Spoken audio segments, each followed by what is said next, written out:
தாவேகா கட்சியும் சரி, விஜய் அவர்களும் சரி, ஒரு உண்மையான அரசியல்வாதியினுடைய நிலைப்பாட்டில இருந்து செயல்படுற மாதிரியே தெரியல.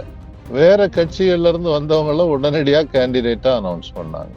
அப்ப அதுல இருந்து அவங்களுக்கு உண்மையிலேயே ஒரு வலுவான அமைப்பு இன்னும் உருவாகலன்றது அர்த்தம்.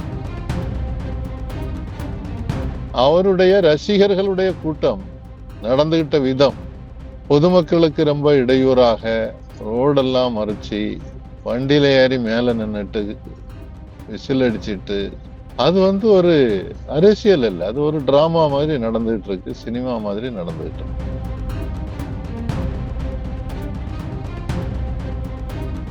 தேர்தல் ஆணையம் சொல்றது ரொம்ப கரெக்டான இது. அவங்க ஒரு அனுமதி கொடுத்திருக்காங்க, 5 ஒலிபெருக்கி வச்சுக்கலாம். நீங்க ஏன் 30 வைக்கிறீங்க? சட்டத்தை மீறதுக்கே குறியா இருந்தாச்சுன்னா எப்படி? கரூர்ல சட்டத்தை மீறினீங்க, இப்பவும் திருப்பி திருப்பி சட்டத்தை மீறிக்கிட்டே இருந்தாச்சுன்னாக்கி அப்புறம் பொது வாழ்க்கையில வரக்கூடியவங்க மற்ற பொதுமக்களுக்கு என்ன ஒரு அறிவுரையை சொல்ல விரும்புறாங்க? எனக்கு எந்த சட்டமும் கிடையாது அப்படின்ற சொல்ற மாதிரி இல்லையா இருக்கு. அவரால அந்த ரசிகர்களை கட்டுப்படுத்த முடியல. ரசிகர்கள் அவர் சொல்லக்கூடிய அறிவுரைகளை ஏற்றுக்கொள்வதாக இல்லை. அவங்க ஒரு எந்த கட்டுப்பாடும் இல்லாமல் நடந்துகிடுறாங்க. நேற்று அந்த பரப்புரை தொடரலன்னா அதுக்கு யார் காரணம்? அவருடைய தொண்டர்கள் தானே காரணம்.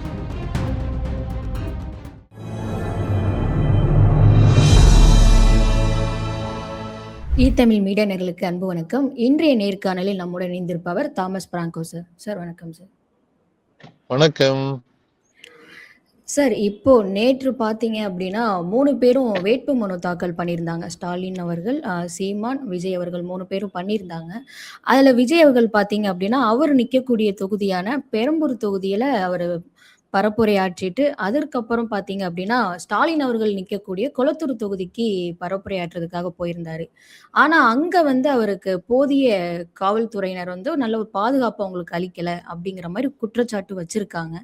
அது மட்டும் இல்லாம தேர்தல் அதிகாரியும் பார்த்தீங்க அப்படின்னா, அவர் மேல குற்றச்சாட்டு வச்சிருக்காங்க. 5 ஒலிபெருக்கி தான் நீங்க யூஸ் பண்ணணும். ஆனா நீங்க 30 யூஸ் பண்ணிட்டீங்க அப்படிங்கிற மாரி. அது எப்படி சார் நீங்க பார்க்குறீங்க? அதாவது தாவேகா கட்சியும் சரி, விஜய் அவர்களும் சரி, ஒரு உண்மையான அரசியல்வாதியினுடைய நிலைப்பாட்டில இருந்து செயல்படுற மாதிரியே தெரியல. நீங்க அவங்களுடைய வேட்பாளர் அறிவிப்பை பார்த்தீங்க. ஒருத்தரை கூட அவர் கை குலுக்கிறதுக்கு ரெடியா இல்ல. முதல்ல ஒரு வேட்பாளர் அறிவிக்கும் போது வாழ்த்துக்கள் அப்படின்னு சொல்லி கை குலுக்கிறது தானே தமிழ்நாட்டினுடைய பழக்கம். அதை செய்யல. அதுக்கு போல சும்மா அப்படி கையை தூக்குறாரு. அவங்க கும்பிடுறாங்க, இல்ல கையை தூக்கிட்டு போனாங்க.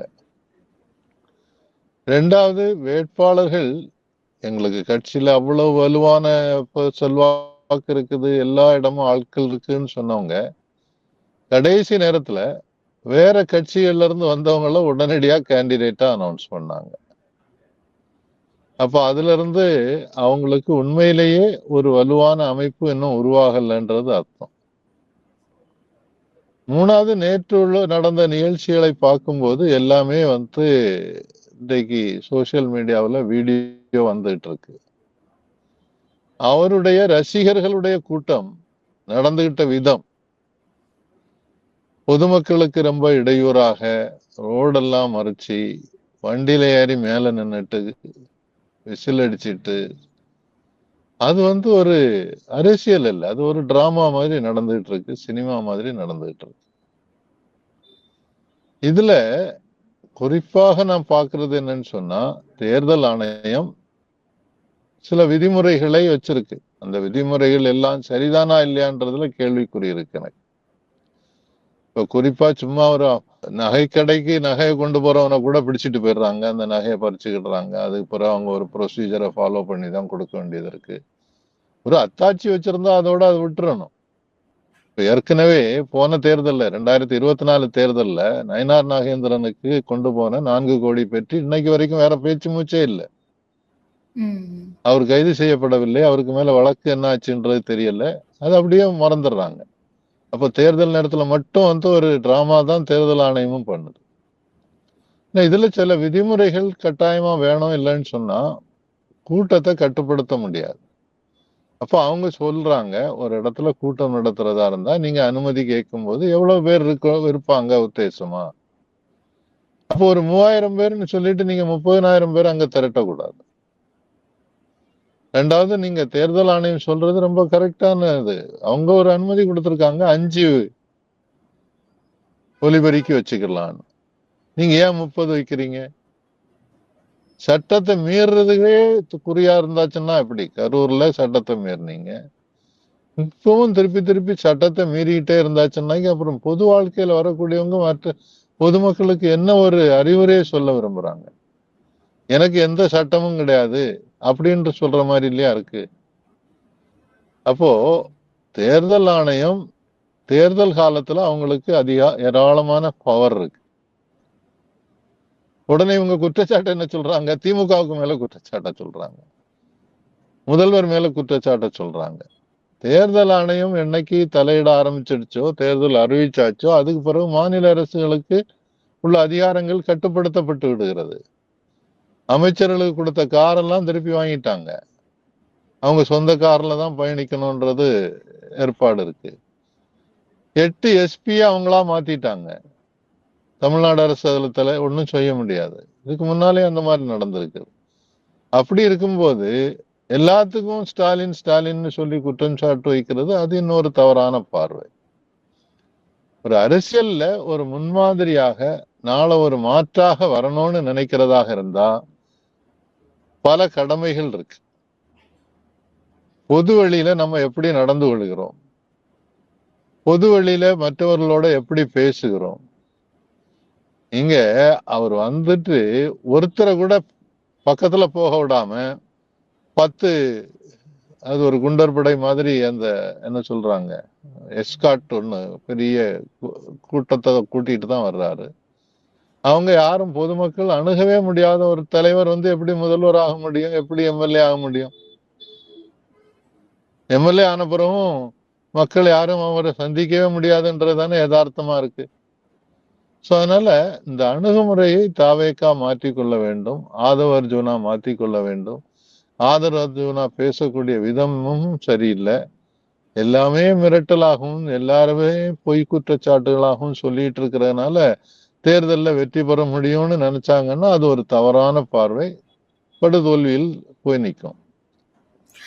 ஆனா சார், நீங்க இப்போ சொன்ன மாரி, இப்போ கொளத்தூர்ல பார்த்தீங்க அப்டின்னா, ஸ்டாலின் அவர்கள் வந்து வேட்புமனு தாக்கல் பண்ணிட்டு வர்றப்போ, அவங்கள சுத்தி அவ்வளோ பேரு பாதுகாப்பு இருந்தாங்க. எங்க தலைவர் வந்து பார்த்தீங்க அப்டின்னா, அத வச்சு நான் சொன்னது. எங்க தலைவர் வந்து கொளத்தூர்ல போய் பண்றப்போ, அங்க எந்த ஒரு போலீஸ் அதிகாரியும் அங்க கிடையாது. இது வந்து திமுக ஒரு திட்டமிட்டு பண்ணப்பட்ட ஒரு சதி அப்டிங்கிற மாரி சொல்றாரே சார். அங்க அவருக்கு பெரம்பூர்ல இருந்த பாதுகாப்பு கொளத்தூர்ல இல்ல அப்டிங்கிற மாரி சொல்றாரே. அதாவது முதல்வர் அவருக்குன்னு ஒரு புரோட்டோகால் இருக்கு.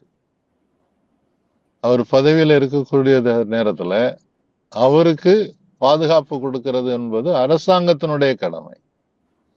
அதனால போலீஸ் அதிகாரிகள் கூட போறாங்க. அவர் இந்த மாதிரி ஒரு தனி படையை கொண்டுட்டு போகல. இவர் ஒரு தனி படையை கொண்டுட்டு போறாரு. அவருக்கு ஏற்கனவே ஒன்றிய அரசு ஒரு செக்யூரிட்டி கொடுத்திருக்குது. அந்த செக்யூரிட்டி தான் லோக்கல் போலீஸோட கோஆர்டினேட் பண்ணுவாங்க. அப்ப முன் பயண திட்டத்தை சொல்லணும், எந்த ரூட்ல வருவோம், எப்போ வருவோம், எவ்வளவு பேர் இருப்பாங்க அப்படின்றது. ஆனா அது எல்லாமே போலீஸ்க்கு தெரியுங்கிற மாரி சொல்றாரே சார் ஆதவ அர்ஜுனா. போலீஸுக்கு தெரியுமான்றது நம்ம காவல்துறையை கேட்டாதான் தெரியும். ஏற்கனவே கரூர்ல இருந்து நம்ம பார்க்கணும், இவங்க ஒவ்வொரு இடத்துலயும் போற இடங்கள்ல இவங்க சொல்றதுக்கும் செயல்படுறதுக்கும் வித்தியாசம் இருக்கு. ரெண்டாவது, இவருடைய ரசிகர் கூட்டம் என்பது ஒரு கட்டுப்படுத்த முடியாத கூட்டமாக இருக்கு. இப்ப ஸ்டாலின் போறாருன்னு சொன்னா அல்லது திமுகவினுடைய அமைச்சர்கள் போறாங்கன்னு சொன்னா திமுக தொண்டர்கள் வந்து ஒரு டிசிப்ளினோட நடந்துக்கிடுறாங்க. அவங்களே கூட்டத்தை கட்டுப்படுத்துவாங்க. அவங்களே ஒரு கொஞ்சம் பேர் வாலண்டியர் யூனிஃபார்ம் போட்டுட்டு நிப்பாங்க. அவங்க வந்து பிரச்சனை வராம பாத்துக்கிடுவாங்க. அதை ஏன் தாவேக்கா செய்யல? அவங்களுக்கு பணத்துக்கு பற்றாக்குறை இல்லை. 5 நட்சத்திர ஹோட்டல்ல தான் கூட்டமே நடத்துறாங்க. அப்படி இருக்கும்போது அவங்க அவங்களுடைய தொண்டர்களுக்கு பயிற்சி கொடுத்து கரெக்டா கட்டுப்படுத்துங்கன்னு சொல்லலாம். காவல்துறைக்கு நாங்க இவ்வளவு பேர் வருவோம், அதனால எங்களுக்கு இந்த மாதிரி பாதுகாப்பு வேணும்ன்றத அவங்க சொல்லணும். 2வது, நான் ஏற்கனவே சொன்ன மாதிரி அவங்களுக்கு ஒன்றிய அரசு கொடுத்திருக்கக்கூடிய செக்யூரிட்டி இருக்குல்ல, அந்த செக்யூரிட்டி ஆபீசர்ஸ் அந்த பகுதியில உள்ள காவல்துறையோட தொடர்பு வச்சுட்டு கரெக்டா அவங்களுக்கு இன்ஃபர்மேஷன் கொடுத்து, வாக்கி டாக்கில நாங்க இந்த இடத்துல வந்துட்டு இருக்கோம், இவ்வளவு நேரத்துல இங்க வருவோம், இதெல்லாம் சொன்னாதான் அவங்க வந்து செயல்பட முடியும். இன்னொன்னு, தேர்தல் நேரத்துல காவல்துறைக்கும் ஏராளமான பணிகள் இருக்கு. நீங்க எங்க போனாலும் பாப்பீங்க, அங்கே ரோட்ல வண்டியை நிறுத்தி வண்டிகள் சோதனை போட்டுக்கிட்டு இருக்காங்க. தேர்தல் ஆணையம் சொல்லக்கூடிய எல்லா வேலையும் செய்ய வேண்டியது இருக்கு. ஒரே ஒரு தனிநபருக்கு மட்டும் பாதுகாத்து கொடுக்கிறது என்பது தேர்தல் ஆணையத்தினுடைய வேலை இல்லை அப்படின்றதான் நான் பார்க்கிறேன். ஓகே. அதே மாரி சார், இப்போ நீங்க சொன்ன மாரி ஒரு சில நிபந்தனைகள் வச்சிருக்காங்க தேர்தல் அதிகாரிகள். என்ன வச்சிருக்காங்கன்னா, அதுல 5 ஒலிபெருக்கி தான் யூஸ் பண்ணணும். ஆனா நீங்க 30 யூஸ் பண்ணியிருக்கீங்க அப்படிங்கிற மாரியும், அது மட்டும் இல்லாம ஒரு சில இதெல்லாம் பிரச்சனைகள்லாம் உங்க மேல இருக்கு. ஏன்னா, நெறைய ரசிகர்கள் பார்த்தீங்கன்னா, மரத்து மேல ஏறி பார்க்கிறதா இருக்கட்டும், அண்ட் ஸ்கூல் ஸ்டூடண்ட்ஸ் அங்க போற வழியில இருக்கட்டும், அண்ட் ஆம்புலன்ஸ் போற வழியில நீங்க மறைச்சிருக்கீங்க. இந்த மாரி பல குற்றச்சாட்டுகள் பார்த்தீங்க அப்படின்னா, தாவேக்கா மேல வச்சிருக்காங்க தேர்தல் அதிகாரிகள். இதன் பேர்ல ஒரு 5 பிரிவின் கீழ வந்து விஜய் மேல புகார் அளிச்சிருக்காங்க. அதுக்கு தலைமை தேர்தல் ஆணையத்த புகார் அளிக்கிறதுக்கு டெல்லி இன்னைக்கு தாவேக்கா தரப்புல இருந்து போறதா சொல்லப்படுது சார். அதாவது, நானும் பத்திரிகையில பார்த்தேன். தேர்தல் அதிகாரிகளுக்கு இந்த கட்டத்துல அதிகமான பவர்ஸ் கொடுக்கறாங்க. ஏன்னா தேர்தல் வந்து ஒழுங்கா நடத்தணும்ன்றத கண்காணிக்கணும்ன்றது அவங்களுக்கு வேலை. 5 பிரிவுகள்ல வந்து அவங்க வழக்கு தொடர்ந்திருக்காங்கன்றதுதான் உண்மை. அப்ப அதுல முதல்ல என்ன பார்க்கணும், இந்த 5 குற்றச்சாட்டும் உண்மையா பொய்யான்றத பார்க்கணும்.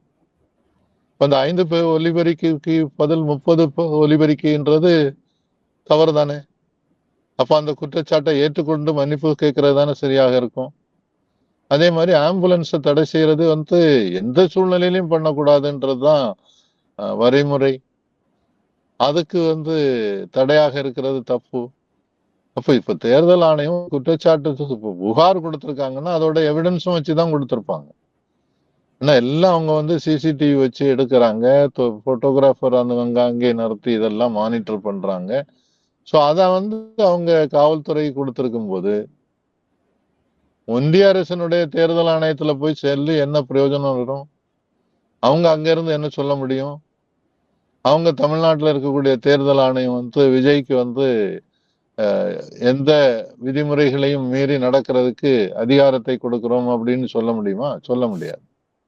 இது ஒரு டிராமா. மக்கள் மத்தியில அவங்களுடைய மக்களை திசை திருப்புவதற்காக இப்படி நாங்க டெல்லியில போறோம், அங்க சொல்றோம் அப்படின்னு சொல்றது தவிர தேவையில்லாத ஒண்ணுன்னு நினைக்கிறேன். எதுனாலும் இங்கே தமிழ்நாட்டிலேயே தலைமை தேர்தல் அதிகாரி இருக்கிறாங்க, அவங்கள பார்த்து பேசலாம். அர்ச்சனா பட்நாயக் இருக்காங்க. அங்க டெல்லிக்கு போனா மட்டும் என்ன நடக்கும்? அதெல்லாம் வந்து தேவையில்லாத ஒன்றாகத்தான் நான் பார்க்கிறேன். திசை திருப்பும் முயற்சின்றதான் குறிப்பாக சொல்ல விரும்புறேன். ஓகே. அப்ப அதே மாரி அவரு கொளத்தூர்ல தான் இப்படி நடக்குது. அதான் 4 நிமிஷம் தான் நான் பேசுனேன் அப்படிங்கிற மாரி விஜய் தரப்புல இருந்து சொல்றனால தான், இப்ப நீங்க சொன்ன மாரி தமிழ்நாட்டுல பேசாம நாங்க போய் அதனால தான் டெல்லியில போய் பேசுறோம். இங்க வந்து எதிர்க்கட்சியின் தரப்பு வந்து ஆதிக்கம் அதிகமாவே இருக்கு அப்படிங்கிற மாரி அவங்க சொல்றாங்களே சார். அதாவது எதிர்க்கட்சியின் ஆதிக்கம்னு சொல்றதுல அர்த்தமே கிடையாது. ஏன்னா நான் ஏற்கனவே ஆரம்பத்துல சொன்ன மாதிரி என்றைக்கு தேர்தல் அறிவிச்சாச்சோ அன்றைக்கு வந்து அந்த அரசை காபந்து அரசுன்னு சொல்றோம். அந்த அரசுக்கு இருக்கக்கூடிய உரிமைகள் நிறைய மறுக்கப்பட்டு விடுகிறது. நான் ஏற்கனவே உதாரணம் சொன்னேன் இல்லையா, காவல்துறை அதிகாரிகளை 8 எஸ்பிய தேர்தல் ஆணையமே போஸ்டிங் மாத்திட்டாங்க. தமிழ்நாடு அரசுகிட்ட அதுக்கு உத்தரவு கேட்க வேண்டியதும் இல்லை, அனுமதி கேட்க வேண்டியதும் இல்லை. அதுக்கு அவங்களுக்கு அதிகாரம் இருக்கு. அதே மாதிரி காவல்துறை ஐஏஎஸ் அதிகாரிகள் எல்லாருமே முழுமையாக தேர்தல் ஆணையத்தினுடைய கட்டுப்பாட்டுக்குள்ள வந்துடுறாங்க. இந்த காலகட்டத்துல இந்த ரிசல்ட் டிக்ளேர் பண்றது வரைக்கும் அவங்க வந்து தேர்தல் ஆணையத்தினுடைய கட்டுப்பாட்டுல தான் இருப்பாங்களே தவிர தமிழ்நாடு அரசனுடைய கட்டுப்பாட்டுல இல்ல. சீஃப் செக்ரட்டரி கூட இதுல எதுவும் தலையிட முடியாது. இது தெரியாம சொல்றாங்களா, தெரிஞ்சு போய் சொல்றாங்களான்னு தெரியல. பெரும்பாலும் அவங்களுக்கு தெரியாம இருக்கலாம். ஏன்னா விஜய் கூடல இருக்கக்கூடியவங்க எல்லாம் வந்து இந்த மாதிரி அனுபவங்கள் இல்லாதவர்களாக இருக்கிறாங்க. அதனால அவங்களுக்கு உண்மை தெரியாம இந்த மாதிரி புறம்பாக பல குற்றச்சாட்டுகளை வச்சுக்கிட்டு இருக்காங்க. இது மக்கள் மத்தியில எடுபடாது. இப்போ அதே மாரி வில்லிவாக்கம் பிரச்சாரம் பார்த்தீங்க அப்டின்னா, அத ரத்து பண்ணிட்டாங்க கூட்டல் நெரிசல் காரணமாக. இப்ப இதுக்கடுத்து இந்த புகாரும் அவங்க மேல விஜய் மேல ஒரு 5 தரப்பு புகாரும் வச்சிருக்காங்க. இதுக்கப்புறம் பரப்புரையாற்றுறதுக்கு அவருக்கு ஏதாவது இடையூறு ஆகுமா சார்? ஆகும்னு தான் நினைக்கிறேன். ஏன்னா, அவரால அந்த ரசிகர்களை கட்டுப்படுத்த முடியல. ரசிகர்கள் அவர் சொல்லக்கூடிய அறிவுரைகளை ஏற்றுக்கொள்வதாக இல்லை. அவங்க ஒரு எந்த கட்டுப்பாடும் இல்லாமல் நடந்துகிடுறாங்க. நேற்று அந்த பரப்புரை தொடரலன்னா அதுக்கு யார் காரணம்? அவருடைய தொண்டர்கள் தானே காரணம். அவருக்கு அந்த தொண்டர்கள் மேல கட்டுப்பாடு இருக்கணும். அவர் அதையும் மீறி ஒழுங்கா பிரச்சாரம் பண்ணிட்டு போயிருக்கணும். ஒரு வாகனத்துல மேல இருந்து தானே பேசுறாங்க. அப்படியே பேசிட்டு போயிருந்தாருனாக்கி இப்ப தப்பு, அது பிரச்சனை இல்லைன்னு நினைக்கிறேன். ஆனா அந்த கூட்டம் இது ஒரு அரசியல் கூட்டமாக இல்லாமல் ரசிகர் கூட்டமாக மாறி போனதுதான் பெரிய பிரச்சனை.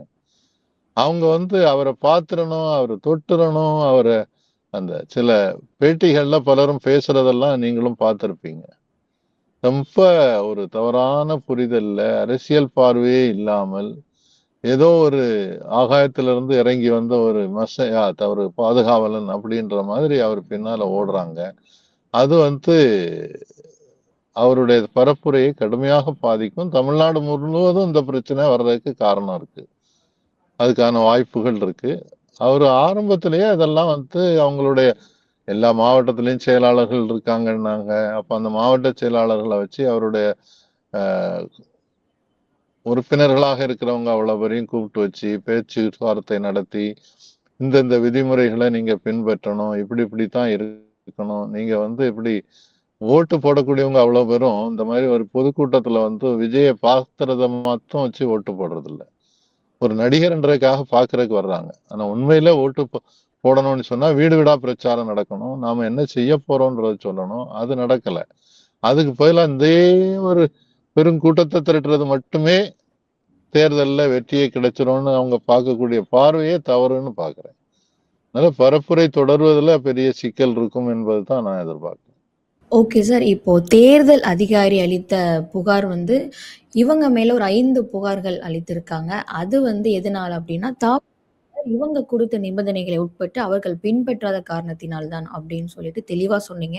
அது மட்டும் இல்லாம தலைமை தேர்தல் ஆணையத்தை தேடி தாவேகாவினர் போவது காரணம், இந்த புகாரை திசை திருப்பும் வகையில் தான் அவங்க போறாங்க அப்படின்னு சொல்லிட்டு எங்கள் நேயர்களுக்கு விரிவா விளக்கம் அளிச்சிருக்கீங்க சார். மிக்க நன்றி.